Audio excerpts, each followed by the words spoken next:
Bab 111. Mata Keabadian. Di bagian bawah tebing yang gelap, suara raungan yang menyakitkan terdengar. Terlihat bahwa di depan altar yang rusak, Harley Ye menutupi mata kirinya dan meraung. Darah tumpah dari antara jari-jarinya, menutupi wajahnya, dan terdapat semburan raungan di dalam benaknya, seolah-olah seluruh kepalanya akan meledak. Dengan seteguk darah menyembur dengan liar, Harley Ye jatuh dan pingsan di tempat. Saat melihat Niels Jiang lagi, tubuhnya masih tetap sedang menghilang. Padanya awalnya salah satu matanya sudah berlubang, tetapi sekarang mata yang lain juga menjadi lubang hitam, tanpa bola mata dan pupil. Mata keabadian 6 jalannya telah diberikan kepada Harley Ye. Langit dan bumi jatuh ke dalam keheningan pada saat ini. Entah kapan, Harley Ye yang pingsan duduk dari tanah menutupi dahinya. Rasa pusing tetap terasa di dalam kepalanya, yang membuatnya memijit dahinya dengan keras. "Anak muda, akhirnya kamu sudah sadar," suara lembut Niels Jiang datang dari altar. Meskipun dia sudah kehilangan matanya, namun dia masih menunjukkan senyum ramah kepada Harley Ye, dan tubuhnya sudah sebagian besar menghilang, dan dalam beberapa menit, itu akan benar-benar menghilang di antara dunia ini. "Senior." Harley Ye bangun dengan tergesa-gesa, dan datang ke hadapan tubuh Niels Jiang. Melihat tubuh Niels Jiang terus-menerus menghilang, dia merasa tidak berdaya. "Apakah kamu bisa merasakan perubahan pada mata kirimu?" Niels Jiang tersenyum kecil. Mendengar ini, Harley Ye mulai memeriksa mata kirinya. Dia dengan terkejut menemukan bahwa mata kirinya bukan lagi pupil miliknya sebelumnya. Pupilnya saat ini mengandung terlalu banyak misteri, tampaknya mengandung terlalu banyak jalan yang tak terlukiskan, terutama tanda Xianlong pada pupilnya. Meskipun kecil, tetapi tampaknya tercetak dengan misteri tak berujung. Dia dengan jelas merasakan kekuatan besar di mata kiri ini, yang membuat jantungnya berdebar. "Senior," ini kejutan di dalam hatinya bertambah lagi, dan Harley Ye tidak bisa tidak melihat ke arah Niels Jiang. Itu adalah mata keabadian 6 jalan yang hanya dapat dibangkitkan oleh orang-orang dari suku Xian sekali dalam 10.000 tahun. Suku Xian." Harley Ye terkejut. "Senior, apakah Anda adalah anggota dari suku Xian?" Niels Jiang tidak berbicara, hanya mengangguk kecil. Astaga, Harley Ye terkejut lagi. Suku Xian, salah satu dari 9 suku kuno, dan selalu menjadi legenda kuno. Harley Ye tidak pernah menyangka bahwa dirinya akan melihat orang yang hidup hari ini, dan dia tidak pernah membayangkan bahwa lelaki tua yang sekarat ini sebenarnya adalah anggota dari suku Xian, dan dia adalah orang suci yang setidaknya telah hidup selama 5.000 tahun. Orang-orang dari suku Xian jarang terlihat, hanya orang-orang dari suku Xian yang dapat membangunkan mata keabadian 6 jalan. Selain itu, jarang terlihat ada orang yang membangkitkan mata keabadian 6 jalan dalam 10.000 tahun. Kemungkinan ini sangat dekat dengan nol. Aku baru mengetahui betapa kuatnya itu ketika aku benar-benar memiliki mata keabadian 6 jalan ini. Niels Jiang terus berbicara, tetapi ketika dia sampai pada titik ini, dia menggelengkan kepalanya tanpa daya. Terdapat ekspresi kecewa di wajahnya. Tetapi kekuatan inilah yang membuatku menjadi tak terkalahkan di masa lalu. Kepercayaan diri yang buta membawaku ke jalan yang tidak dapat kembali, dan memprovokasi hal-hal yang tidak diketahui yang tidak boleh diprovokasi, dan bahkan kehilangan 5.000 tahun hidupku. Saat akan mati, Niels Jiang sepertinya mengingat hari-hari kejayaan di masa lalu.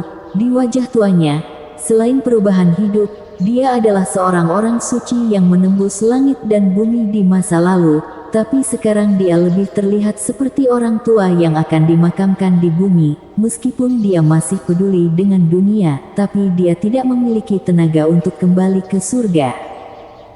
"Senior, apakah Anda benar-benar ingin memberikan hadiah yang begitu berharga kepadaku?" Harley Ye memandang Niels Jiang dan berbisik, mungkin saja Anda masih bisa diselamatkan. Niels Jiang menggelengkan kepalanya tanpa daya, dan tersenyum lelah. 5.000 tahun telah menghabiskan umurku, bahkan jika Kaisar masih hidup, dia juga tidak bisa menyelamatkanku. Ini adalah aturan yang telah ditetapkan. Harley Ye terdiam, memandang seorang senior tua yang bisa menembus langit dan tanah di depan matanya, dan tidak bisa menahan perasaan sedih di dalam hatinya. Aku tidak memiliki banyak waktu, aku perlu mengingatkanmu tentang beberapa hal. Niels Jiang memandang Harley Ye setelah menyimpan kembali isi hatinya. Silahkan katakan senior, junior siap mendengarkan. Harley Ye memberi hormat dengan hormat. Pada masa itu, ketika aku masih disukai oleh para dewa, aku membangkitkan mata keabadian 6 jalan, tetapi karena kesombonganku, aku memprovokasi keberadaan yang seharusnya tidak kuprovokasi, dan mata keabadian 6 jalanku dibawa pergi. Terdapat perasaan di antara mata keabadian 6 jalan. Yang ingin kukatakan adalah jika kamu bertemu dengan orang itu di masa depan, maka kamu seharusnya berhati-hati. Jika kamu kalah, maka kamu akan merusak mata keabadian 6 jalan yang kuwariskan padamu. Meskipun Harley Ye mendengarkan dengan tenang, tapi dia tidak bisa tidak menahan perasaan sedikit terkejut di dalam hatinya. Dari ucapan Niels Jiang, Harley Jiang bisa mendengar betapa menakutkannya mata keabadian 6 jalan yang baru bisa dibangkitkan oleh suku Xian setelah 10.000 tahun, seorang orang suci yang dapat menembus langit dan bumi saja. Satu mata keabadian 6 jalannya dibawa pergi oleh orang lain. Bisa dibayangkan betapa menakutkannya orang yang diprovokasi oleh Niels Jiang.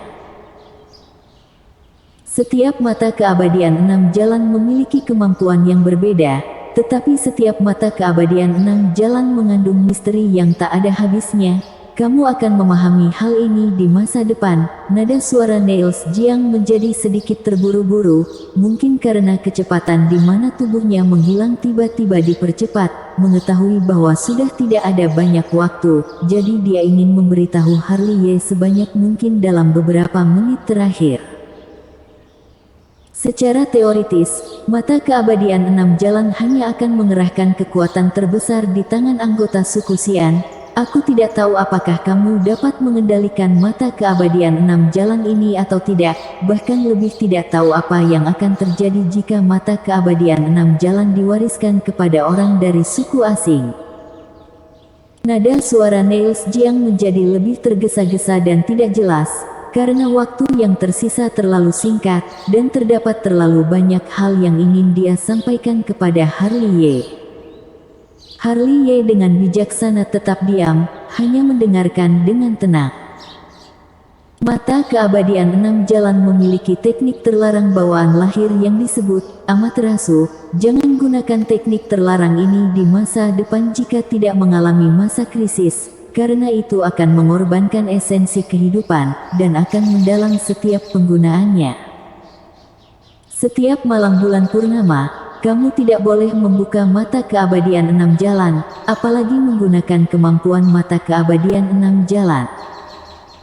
Di masa depan, kamu akan menemukan bahwa mata keabadian 6 jalan dapat menembus beberapa rahasia, tetapi jangan ungkapkan rahasia ini. Itu adalah mata keabadian yang menentang dewa, dan itu akan dihukum oleh para dewa. Saat rentang kehidupan makhluk surgawi akan berakhir, ingatlah untuk menyegel mata keabadian 6 jalan. Di masa depan jika mungkin, sampaikan ucapanku pada suku Xian. Siapapun dari suku Xian tidak akan pernah memasuki langit kecuali mereka mencapai alam kaisar. Setiap kali Niels Jiang mengucapkan sepatah kata, sebagian besar tubuhnya akan menghilang. Pada saat ini, tubuhnya hanya tersisa bagian bahu hingga ke atas.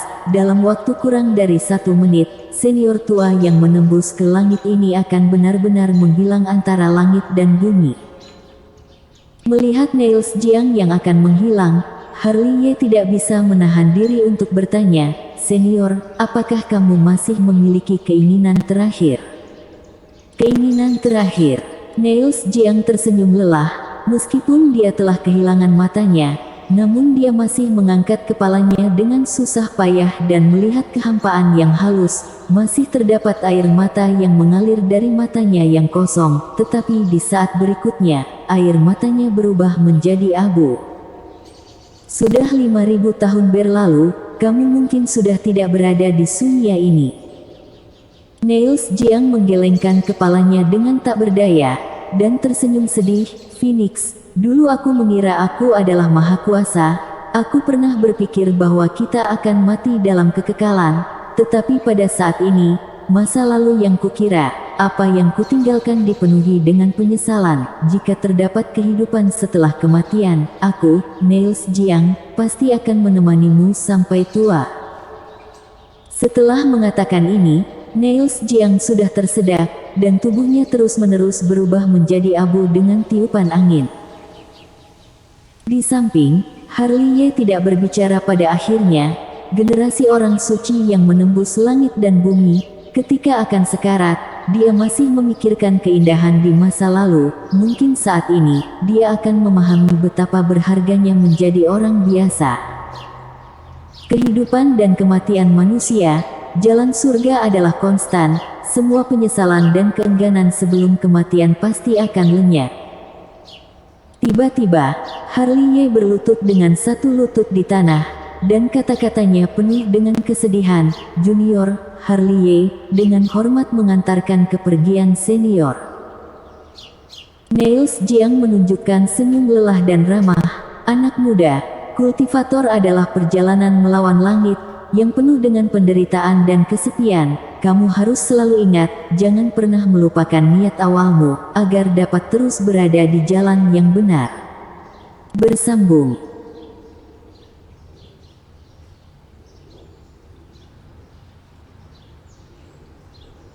Bab 112. Guru cantik yang kuat. Jangan pernah melupakan niat awal, agar dapat terus berada di jalan yang benar. Dengan ucapan terakhir yang diucapkan, Niels Jiang benar-benar telah menghilang bersama dengan angin, hanya menyisakan kata-kata lembut yang bergema tanpa batas antara langit dan bumi. Jangan pernah melupakan niat awalmu, agar dapat terus berada di jalan yang benar, gumam Harley Ye, yang sepertinya telah menyadari sesuatu. Mungkin karena itu adalah transformasi Niels Jiang di antara langit dan bumi. Altar yang rusak di bawahnya juga hancur. Tidak tahu sudah berapa lama altar ini berdiri, dan tidak tahu sudah melalui berapa perubahan kehidupan, tapi saat ini altar itu menghilang bersama dengan angin. Bagian bawah tebing yang gelap berangsur-angsur memudar dengan kematian Niels Jiang. Bintang-bintang terang dan cahaya bulan yang terang mengalir masuk. Senior, aku akan menggunakan mata keabadianmu untuk melihat dunia yang indah ini atas namamu. Membungkuk ke tempat Niels Jiang menghilang, Harley Ye mengambil napas dalam-dalam dan berjalan keluar. Dasar tebing ini sangat panjang, dan dia berjalan selama 1 jam agar bisa keluar. Pada saat ini masih larut malam, tetapi dibandingkan dengan dasar tebing yang gelap, bagian luarnya penuh dengan kehidupan, dengan pohon-pohon kuno dan bunga serta tanaman yang rimbun. Perasaan yang aneh, melihat sekeliling, Harley Ye tidak bisa menahan diri untuk tidak mengelus mata kirinya, dan terkejut saat menemukan bahwa di dalam mata keabadian ini, bunga, tanaman, dan pohon tampak hidup. Apalagi melalui mata keabadian ini, dia bisa melihat dunia dengan lebih jelas. Dulu, dia selalu merasa terdapat kain yang menutupi penglihatannya. Tapi sekarang, dengan mata keabadian, dia sepertinya bisa melihat melalui kain itu. Benar-benar misterius, sambil melihat ke sekeliling, Harley Ye telah sampai ke dinding batu, di mana dia dapat mendaki ke gunung spiritual Gunung Sekte Heng Yue, dan kembali ke kedalaman taman rumput spiritual lagi. Namun, pada saat ini, sebuah aroma wanita tertiup oleh angin.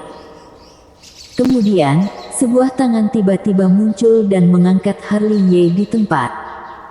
"Anak muda, bagaimana kamu bisa turun?" kenapa kamu tidak terjatuh sampai mati? Suara ini terdengar sangat indah, dan sosok Fen Shichu muncul, mengangkat Harley Ye seperti sedang mengangkat ayam. Guru yang cantik, kenapa kamu juga turun ke bawah? Melihat bahwa orang itu adalah Fen Shichu, Harley Ye terbatuk-batuk. Apalagi ketika dia melihat Fen Shichu, matanya melebar, karena melalui mata keabadian, tidak disangka dapat mengabaikan penghalang mantel Fen Shichu dan bisa melihat kulitnya yang putih dan lembut. Dia bahkan bisa melihat apa warna pakaian dalam yang Fen Shichu kenakan. Fen Shichu yang cantik, tidak ada bedanya dengan telanjang di dalam matanya. Merasa bahwa dirinya tidak bisa mengalihkan pandangannya, Harley Ye tidak bisa menahan dirinya untuk diam-diam menelan seteguk air liur. Sosok ramping Fen Shichu, dengan bentuk tubuhnya yang hampir sempurna, dan setiap inci kulitnya yang putih dan lembut terlihat begitu menawan dan mempesona, membuat tubuh Harley Ye terasa panas, sampai tidak pernah menyadari bahwa darah sudah meluap dari lubang hidungnya. Perspektif. Apakah ini juga merupakan kemampuan mata keabadian? Harley Ye mau tak mau menggerakkan sudut mulutnya. Apakah ini adalah dosa? Ekspresi seperti apa yang kamu miliki? Fen Shichu merasa tidak nyaman saat Harley Ye menatapnya dengan lekat-lekat. Harley Ye batuk kering, menyeka mimisannya, dan tertawa kering. Guruku yang cantik, kenapa kamu bisa berada di sini? Aku juga ingin menanyakan hal yang sama padamu. Fen Shichu melemparkan Harley Ye ke tanah, lalu menatap Harley Ye sambil tersenyum. Bukankah kamu sedang berada di dalam taman rumput spiritual untuk memetik rumput spiritual? Kenapa kamu bisa turun ke bawah tebing dan bagaimana caranya kamu turun? Aku turun di sepanjang tanaman merambat. Harley Ye menggelengkan kepalanya, dan tidak lupa menunjuk ke tanaman merambat yang berantakan yang tergantung di dinding batu. Tanaman merambat. Fen Shichu merasa geli, jari gioknya meluncur ke wajah Harley Ye. Dia mengedipkan matanya yang indah, dan berkata sambil tersenyum, anak muda, kamu sangat tidak patuh. Dengan dinding batu yang begitu tinggi, bahkan aku yang berada di alam Kongming saja tidak berani turun. Bahkan jika kamu yang berada di alam Ningqi dapat turun dengan tanaman merambat dalam waktu 7 atau 8 hari, apakah kamu pikir kamu bisa turun? Mendengar ini, Harley Ye menyentuh ujung hidungnya dan terbatuk lagi. Aku merangkak dengan cepat. Karena kamu dapat merangkak dengan begitu cepat, maka kamu bisa merangkak sendiri. Aku akan pergi terlebih dahulu. Dengan ini, Fen Shichu menjentikkan lengan pakaiannya dan hendak pergi. Jangan guru. Harley Ye buru-buru meraih Fen Shichu. Dia pasti tidak akan bisa memanjat selama 7 atau 8 hari jika benar-benar menyuruhnya untuk memanjat ke atas. Dia tidak memiliki waktu untuk dibuang-buang di sini. Dia harus memasuki gerbang dalam pada 3 hari kemudian. Jika dia membuang waktunya di sini, maka dia pasti akan melewatkan ujian Huanglin, dan itu adalah hal yang paling bodoh. Karena Anda sudah datang, maka tolong bantulah aku. Harley Ye menggosokkan kedua tangannya dan tersenyum. Apakah kamu ingin naik bersama denganku? Fen Shichu menunjukkan ekspresi tersenyumnya lagi. Betul, karena itu sangat hemat waktu. Aku harus mengikuti ujian Huanglin pada 3 hari lagi. Aku tidak boleh terjebak di sini. Bukan tidak mungkin untuk membawamu naiknya, tetapi premisnya adalah kamu harus patuh pada ucapanku. Kamu hanya bisa mengangguk dan tidak boleh menggelengkan kepala ketika aku memerintahkanmu. Tentu saja aku sebagai murid harus mendengarkan ucapan guru. Bahkan jika Anda menyuruhku untuk makan kotoran sekarang, maka aku akan memakannya tanpa mengerutkan alisku. Melihat ekspresi tegas Harley Ye, Fen Shichu menepuk bahu Harley Ye dengan penuh arti. Dia bahkan telah mengatakan makan kotoran, apalagi yang tidak berani Harley Ye lakukan. Tidak tahu apakah anak ini akan menangis di tempat jika aku menyuruhnya untuk makan kotoran sekarang. Siapa yang mengira bahwa Fancy Chu, yang terlihat seperti dewi cantik, menyentuh dagunya, tidak disangka dia memiliki ide aneh tentang membiarkan Harley Ye makan kotoran. Guru, melihat Fancy Chu menundukkan kepalanya dan menyeringai, Harley Ye dengan ragu-ragu melambaikan tangannya di depannya. Pikiran aneh menghilang, Fancy Chu memandang Harley Ye sambil tersenyum, dan bertanya, muridku yang baik, apakah Keliki dari paviliun obat spiritual cantik atau tidak? Mendengar ini, Harley Ye terkejut sesaat. Bagaimana jika aku menjadikannya sebagai istrimu? Melihat Harley Ye terkejut, Fancy Chu mengedipkan matanya yang indah. Sebaiknya aku pergi makan kotoran. Harley Ye, yang langsung mengerti maksud Fancy Chu, hendak kabur. Kembali ke sini. Fancy Chu tampaknya telah mengantisipasi bahwa Harley Ye akan melarikan diri. Dia segera mengulurkan tangannya dan mengangkat Harley Ye, yang baru saja akan melarikan diri, seperti ayam. Dasar kamu bajingan kecil, kamu baru saja bersumpah dengan sangat yakin. Kenapa? Apakah kamu ingin membantah ucapan gurumu? Keliki adalah seorang wanita cantik yang langsing. Apakah kamu dirugikan jika menikah dengannya? Kami tidak cocok, Harley Ye berteriak, mencoba melepaskan diri, tetapi ditampar ke tanah oleh Fancy Chu. Tidak cocok, Fancy Chu, yang tampak cantik seperti dewi, sangat marah. Dia jauh lebih kokoh dari yang dibayangkan. Kepala Harley Ye hampir ditekan ke tanah olehnya. Kami benar-benar tidak cocok. Katakan padaku apa yang membuat kalian tidak cocok. Sambil menekan kepala Harley Ye, Fancy Chu bertanya sambil tersenyum. Kami memiliki hubungan yang terlalu akrab, dan jika sampai naik ke atas tempat tidur, aku tidak berani memulainya. Segera, di dasar tebing yang sunyi, terdengar suara teriakan yang keras. Tidak tahu berapa lama waktu berlalu sebelum ketenangan dipulihkan di sini. Dari kejauhan tampak sebuah pohon dengan leher bengkok, seutas tali diikatkan pada dahan yang kering, dan seseorang diikat di salah satu ujung tali, bergoyang-goyang sambil tertiup angin. Benar sekali, orang itu adalah Harley Ye. Dia diseret ke bawah pohon oleh Fancy Chu dan dipukuli dengan sangat keras hingga hidungnya membiru dan wajahnya bengkak. Kedua matanya tampak seperti mata panda, rambutnya berantakan seperti kandang ayam, dan terdapat jejak kaki di seluruh tubuhnya. Sudahkah kamu memikirkannya? Di bawah pohon, Fancy Chu menyilangkan salah satu kakinya, menggigit biji melon dengan santai, dan sesekali melirik Harley Ye yang tergantung. Saat melihat Harley Ye lagi, air mata sudah mengalir di wajahnya. Kenapa bisa seperti ini? Dia berpikir bahwa guru yang cantik seperti itu adalah wanita yang lembut, tetapi faktanya membuatnya memiliki keinginan untuk muntah darah. Dia ditekan ke atas tanah dan dipukuli selama setengah malam, dan baru menyadari bahwa dirinya telah masuk ke dalam jebakan. Menurutku, Keliki adalah orang yang baik. Kamu akan mendapatkan keuntungan yang besar jika dia menikah denganmu. Apakah kamu masih tidak bersedia? Jika kamu menikahinya, masa depanmu pasti akan terlalu baik. Di bawah pohon, Fancy Chu berkata pada dirinya sendiri, mengabaikan keinginan Harley Ye untuk menginginkan sesuatu.